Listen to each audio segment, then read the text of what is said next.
Right, Wednesday the 15th of July. Let's get doing some learning. Carrot, yes. Okay. Ta-da! Did you guess?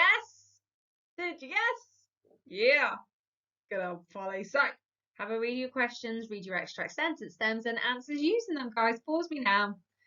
So, is Polly a carrot? What did Polly do when she was inside?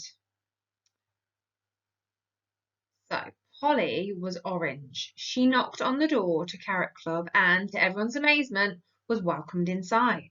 She sat on the sofa telling jokes and she scored the winning point in every game of vegetable. So, what is Polly a carrot? Can you remember back to yesterday? Who was the mysterious character who was in the shadows? And then she said that she was going to arrange to meet everybody at midnight. And then she appeared and we just saw everybody's strange faces going, is Polly a carrot? No, she's a parsnip. What has she done? You can see them there. You can see the blobs. What has she done to herself? She's painted herself. What did Polly do when she was inside? So, we've got some ideas. She knocked on the door, she went inside, and they just welcomed her. She's the exact same person that she was before. She just looked different. And they welcomed her with open arms. Weird. So she sat on the sofa telling jokes. She scored the winning point in every game of vegetable. Do you think she's a welcome addition to Carrot Club? Is she fitting in well? Does everybody like her? Yeah, she's having a blast, isn't she? But they wouldn't have known that because they wouldn't let a parsnip in. Okay. Questions, text, sentence stems, answers. Pause me now. How often did Polly go to the club and what did she do there?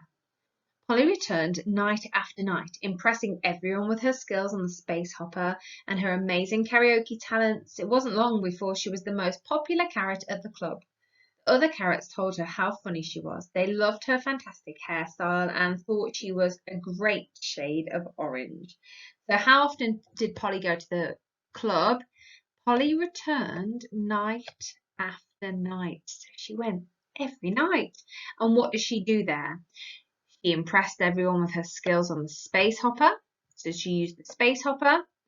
She used the karaoke machine to show them her karaoke talents. She was the most popular carrot in the club, wasn't she? They loved her. They thought, what did she do there? Thought she was funny, fantastic hair. No, that's just what she did. So she was on the space hopper and the karaoke. I'm sure she did lots.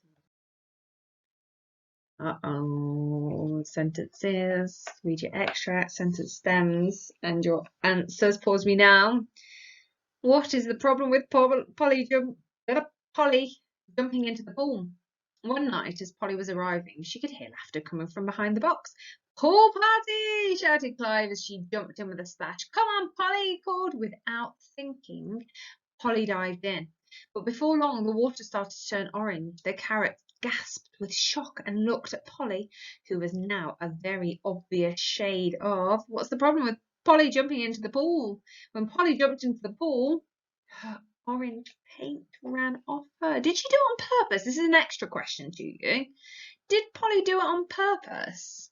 Was she thinking, right, this is my moment to show them they all love me. I'm going to show them that actually I'm a parsnip, not a carrot, so I'm going to jump in. Was she making a big stand? And was this her final moment? Or did she do it without thinking? She didn't mean to, did she? She forgot herself. She was having such good fun. And she saw the pool and she was excited. She didn't think and she jumped in. I have 8 grapes here altogether, but it doesn't have to be grapes.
Here are 6 counters.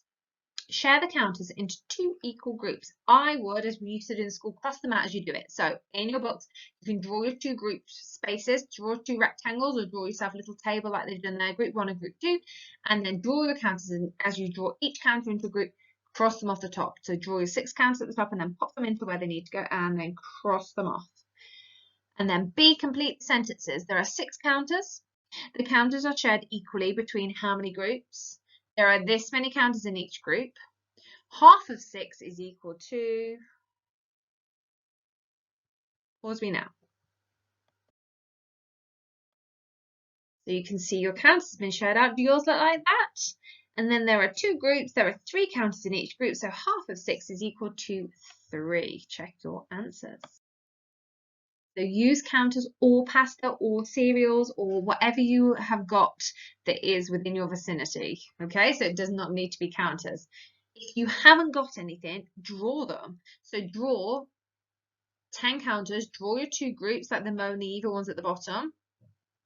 And then like we just did, each one that you put into each circle, cut it off until you've done all 10 into 2 equal groups, and do the same with, can you share 11 counters into 2 equal groups? Do the same again. And then do the Mo and the Eva, have 12 balls, share them. So you could have 3 different drawings of you sharing out your 10, your 11 and your 12. Pause me now. And they haven't shown you how to share it out, but you can share them equal to 10 into 2 groups. And there will be 5 in each group. You can't do 11 because you're going to end up with 1 left out and it will be crying. But you can with 12 again. So we have 6 in each group. So yes, you can with 12. Half of each number, use the erase to help you.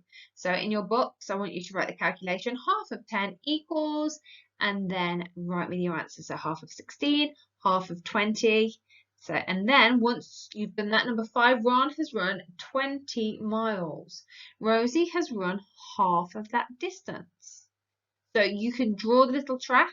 You can draw Ron, a little stick Ron, and draw an arrow on the running track to show where Rosie is, and then calculate how far Rosie has run. Pause me now. So you can see half of 10 is 5, half of 2 is 16, half of 20 is 10. You can see that's about halfway. And the full distance that Ron has run, and it tells us here, is 20 meters. And so that's the full strip. So halfway here is going to be 10 meters. Here are half of Annie's sweets. How many sweets does Annie have in total? So that's half. You need to draw the full amount. Okay, and then colour half of each shape. You may need to draw these out. If that is too tricky, then don't. Use the one on the screen to help you to then just write the sentence out. So half of how many altogether equals how many coloured in boxes. And then B, half of how many squares altogether equals how many coloured in boxes. And then 8, complete the number sentences. Half of this equals 10. So it's working the opposite way, isn't it? Like the calculation that's at the top with Annie's sweets. And then half of how many will give you a total, will give you 7 on each side. You might want to draw those out with the 2 circles like we did on the other page. Pause me now.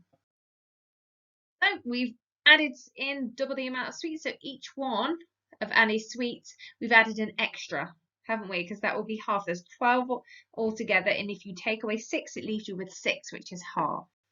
There are 24 squares altogether. So half of that colouring half is 12. There are 18 squares altogether. Colouring half of that is 9. Complete the number sentences. Half of 20 equals 10. And half of 14 equals 7. Pause me now to check your answers. Oh no! Right, clue number 5.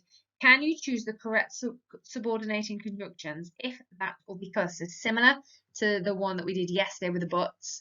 This one today is the becauses. So again, focus on being on the line, making it gorgeous, spellings bob on. That's what I want you to be focusing on, using the conjunction, the subordinating conjunction, because. Only those sentences. Let's see how many need because. Pause me now. 3 of the sentences need because. They are, I am dressing up as a spider because it will give my dad a fright, little tinker. I like Halloween because it is so much fun. And I can't see anything in here because it is so dark. So we have the number 3 to add to our code. 64523, is it? Could have made that up. These sentences are all missing punctuation. Can you add in the punctuation and find out how many of these sentences are exclamation marks? Which ones are exclaiming? Do you turn into a wolf when the moon is full? Do you want to answer that? Do you turn into a wolf when the moon is full? That is a question, isn't it? So that's not one that we're going to count. So we don't need to do anything with that one. How high the witch flew on her broomstick. I think that could be one, isn't it? So that will be a sentence that you write out beautifully with that piece of punctuation at the end. You've got to see how many exclamation marks, exclamation sentences there are. That's going to be our next number. Pause me now.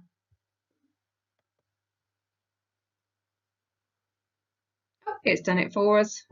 So there you can see how many are there. Just that one. And I told you that one. Nope. Just that one. So I'm hoping it was on in your work and beautifully written out. Just one. So 4, 6, 5, 2, 3, 1.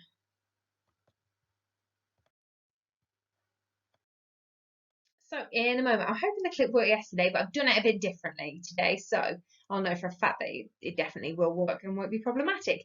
In a moment, you're going to watch the clip again.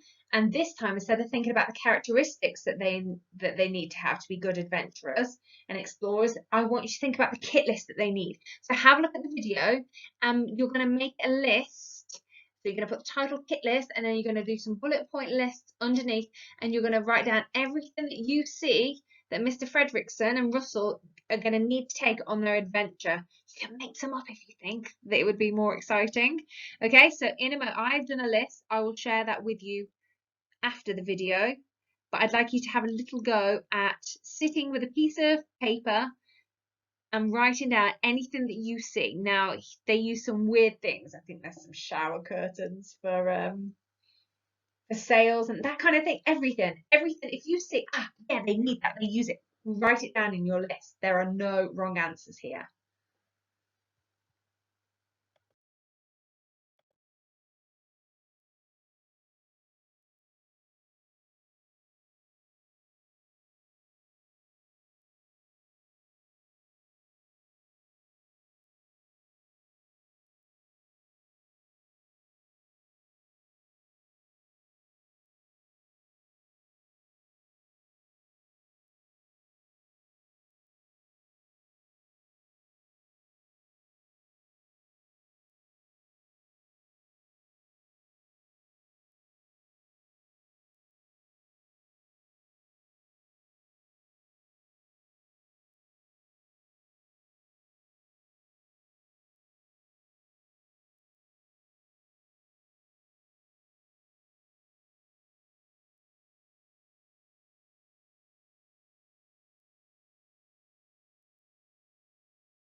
So here's what I could spot.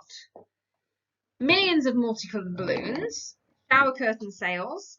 Oh no, one shower curtain sail, one patchwork curtain sail, an in-house steering wheel, an extra long hose, a rope, a map, a backpack, a wilderness explorer GPS. They lost that, but they could do with it. It was in their kit list. So I put a little list at the top there in case there's anything else that you feel that you might need to add to your kit list of what Mr. Fredrickson and Russell might need to use on their adventure. Pause me now.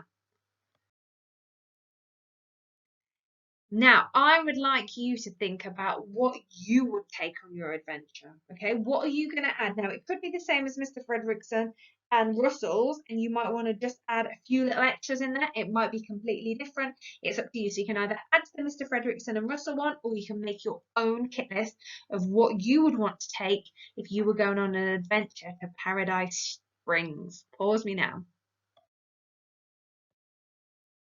We need to be looking at weather. Oh, disappeared. We need to be looking at weather. So I thought it might be interesting to have a little look through these slides on weather and some activities that we might be able to do.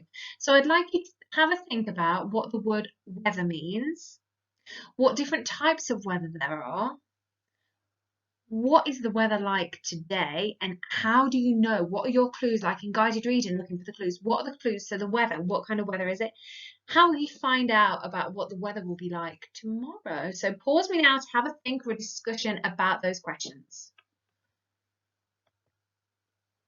So the different weather, we have sunny, windy, rainy, we have sunny intervals, thunderstorms, and weather forecasts. So I thought it might be exciting if you pretended to be a weatherman or a weatherwoman, and you can talk us through what today is. So when they go to the weather, they go, "Thanks, Jane. Thanks for handing over to me there, Jane. Now I'd like to talk to you about the weather." So today we can see that it's a very sunny day, and we know that it's a very sunny day because the sky is blue, there are no clouds in sight, and it's very warm. The temperature is high today. So I want you to go through, so decide what kind of day you're going to be reporting on. You could pretend to be in a blizzard. It could be the coldest, most wintry day you've ever experienced. It doesn't actually have to be what day it is today. And you're going to do a presentation as the weatherman or the weatherwoman in the studio, being handed over by Jane or whoever you want. I want you to do some reenactments of what it would be like to be a weather person, please. I've just had a mare. I don't know if you've got what I've just done or whether it's been re-recorded over. I don't know, but I've tried to highlight and click and it hasn't worked. So I'm going to start. I don't know. So if we start with branches snapping in the wind, which one of these looks like it is the picture for that would make a branch snap in the wind? Rain, really heavy rain might. Wind, snow, really heavy snow might as well. Sunny and cloudy. But let's have a look at these other pictures and see about these. So pause me now, because I might not have told you to do this already. Pause me now and have a look which three matches. So you need one from the top, one for the middle, one for the bottom. How are you going to match them up? Pause on that. Pause me now. I'm going to mare on this slide, guys. So you could be saying, well, rain could snap the branch. You're right, and snow could. But which one of these top pictures, if we pick snow, which one do you think it's going to be? It's going to be this one, isn't it? And this one goes with the snow. Which image do you think at the bottom represents the snow? And if you're not sure, work backwards. Which one do you know for sure? We know that's fog, don't we, for sure? F-O-G, fog. Which one do you think is going to be snow? Which one looks like it's like this one, I reckon? Yeah, all greens, all the greens. So then the rain, we said rain could have broke the branches. Is it going to be pink? No. No. Which picture at the top is going to go with the rain? Is it going to be the car fog lights, the sun cream, or the umbrella, of course? And then which one of these at the bottom? Which one at the bottom? It's the center one, isn't it? So which one of these has made the tree branches snap? Windy, sunny and cloudy, or fog? Wind, yes. Shall we have a look? Which one do you think is the wind on the bottom here? Well, this one says fog, doesn't it? This one on the far left-hand side, what's that going to be? You can see the little sun behind the cloud. This one is the wind symbol, so they're all our pinks. So then let's go to the car fog lights. Which picture shows fog?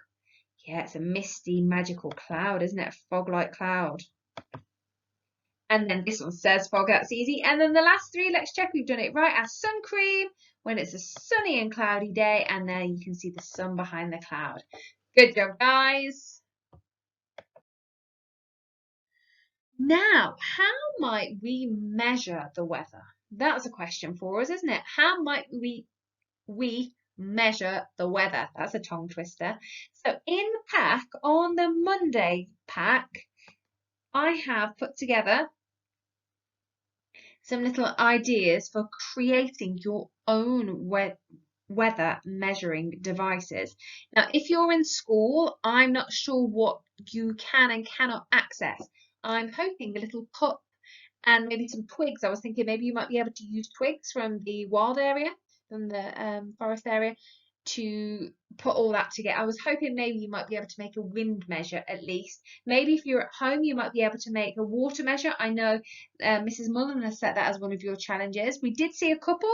If you've already done that, you obviously don't need to do it again because you'll have one in the garden. But if you can show me some of your results, because we've had some fierce rain, haven't we? So in the work pack on the Monday, there are some ideas of how you can do this. You can spread it out. You don't need to do it today. They're just some ideas. Now, this video is problematic. I can't download it. So I've got an image here, but I can't download it to my computer to upload it so that it just magically works for you guys. So what I have done is I've made a copy at the top of the BBC bite-sized clip. It's Z9G87TY. If you type in that into the top of the Google, then it will come up. Or you can just Google making weekly weather recordings and that video will come up and you can have a little peek at that video and give you some more information about weather stations. And this is what they would look like. Now, the thermometer, we can't make thermometers, but if you're in school, there might be a thermometer that you're able to put outside. We had one in our classroom for a little while, didn't we? That's how your rain gauge will look if you're at home or if you're able to create that. And then that majestic beast is what the wind direction. You're going to have a little think of, find out of where north, south, east and west is, aren't you? Maybe you need some grown-ups to help you do that if you don't have a compass. Phones have compasses, so you'll be able to find that information out by using your phone. And then I have included in the work booklet a weather report. Now, you don't need to download that weather report to be able to write a weather report.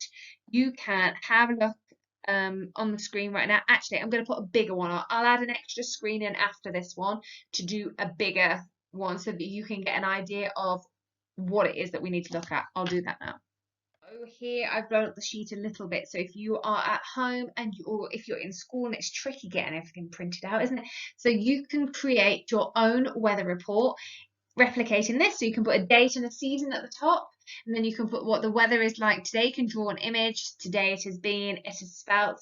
So there's some words underneath that you can use to include that, and then you can create yourself a little weather chart. And every day when you come into school or when you wake up in the morning or before you go to bed in the evening, you can create your own little weather chart, and we can keep a tab of what the weather's like. Now, you might not be able to do the temperature, you might not be able to do the rainfall, you might not, whichever it is that you have made and created to be able to record, then you can fill that in. You can also talk about, you can do the little symbols if you wanted to. So on the Monday workbook, there's the little symbols that you can use. So you can make it and add to it however you want. But it would be lovely to be able to see a weather chart where I can see a real clear picture of what the weather has been like.